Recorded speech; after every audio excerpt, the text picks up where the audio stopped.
Dalam kuliah subuh pagi tadi, Ustaz Jafri Abu Bakar Mahmudi ada share tanda-tanda kalau Allah nak bagi syurga pada seseorang. Jom kita cek diri kita, ada tak tanda-tanda tersebut? Yang pertama, Allah cabut segala rasa dendam, dengki dalam hatinya. Yakni bila dia tengok orang lebih daripada dia, dia tak rasa apa dah. Malah dia bersyukur dengan apa yang dia ada. Sebab dia tahu masing-masing ada kelebihan tersendiri dan masing-masing ada rezeki yang Allah dah jamin dah. Yang kedua, Allah bagi dia cakap yang baik-baik. Yakni apa yang keluar daripada mulut dia, semua perkataan yang baik. Tiada perkataan yang buruk.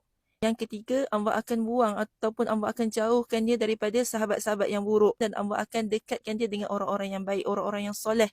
Orang yang sentiasa mengingatkan dia kepada Allah. Dan yang keempat, dia akan menjadi seorang yang sentiasa ingat pada kematian. Jadi setiap hari dia akan pulun habis-habisan untuk buat sebanyak ibadah yang boleh. Sebab dia tahu mati tu boleh berlaku pada bila-bila masa walaupun di mana jua dia berada. Jadi jom sama-sama kita cek diri kita, ada tak tanda-tanda tersebut.